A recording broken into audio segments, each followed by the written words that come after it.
Et la halachot, Chazak ou Baruch Rabotai, Besorot Tovot, excellente journée, on est aujourd'hui le 23 dans le mois de Sivan. Et c'est vrai que selon le rabbi de Lubavitch, il a cité ce qu'on lit dans la Megillah chaque année à Purim, que dans le 23e jour du 3e mois, en hébreu, que c'est aujourd'hui Sivan, Vaikatev bo, Kechol asher tziva hashdar panei hamelech.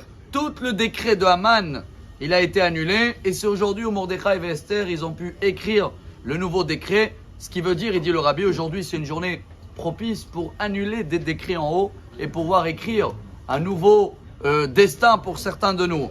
Ceux-là qui veulent un petit peu d'aide pour le faire mieux, j'ai attendu exprès la fin de semaine ou aujourd'hui pour partager ça avec vous, surtout pour mesdames que chaque Shabbat ou chaque jeudi, vendredi, ils préparent la challah pour faire cette belle mitzvah qu'elle appartient à les femmes, la frish challah.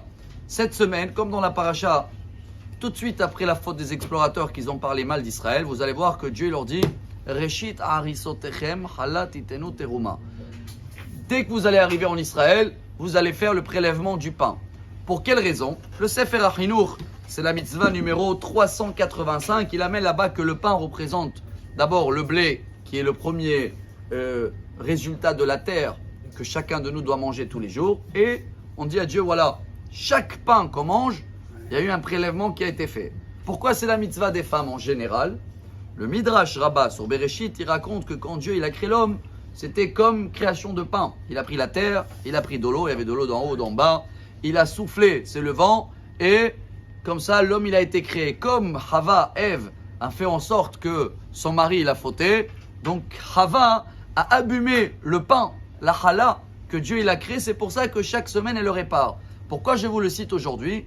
Car le Ben Ishraï et le Hida, Rabbi Yosef Chaim David Azoulay, ils disent que c'est bien que minimum une fois par an, la femme elle laisse son mari de faire cette mitzvah-là. Et j'ai demandé autour cette semaine, on avait même fait un tout petit cours de 15 minutes, on essaie de le mettre en ligne pour ceux-là qui veulent connaître tous les détails techniques. Mais dans les 40 secondes qui nous restent, on ne peut pas partager comment le faire. Mais pour une fois, si mesdames ils écoutent le cours aujourd'hui, avant que vous faites les halot ou demain, appelez le mari, dites-le voilà, apparemment une fois dans l'année, c'est bien que toi tu fais le prélèvement avec bracha. Et mesdames qui connaissent les règles peuvent apprendre au mari. Et pourquoi cette semaine? Ça répare un peu parce que on a des fois, malheureusement, plus nous les hommes, on critique un peu la terre d'Israël, même si j'espère qu'on ne critique plus le système de santé en Israël après l'année quand ils ont passé dans le monde. Mais il y a toujours des points un petit peu négatifs que les femmes, dans ça, ils sont un peu plus fortes. Alors pour réparer ces critiques-là ou pour parler mieux sur Israël, cette semaine, ce sera bien pour nous tous les hommes de participer à cette mitzvah-là, si possible bien sûr. Et comme ça, tout est décrit en haut. Grâce à ce prélèvement-là, Bezrat Hashem vont être annulés. Et d'un autre côté, Vaikatev, bon, on va pouvoir écrire nous-mêmes, il dit le rabbi, un très bon destin, une excellente semaine. Et surtout, Bezrat Hashem, très bonne journée. Amar Rabbi Elazar.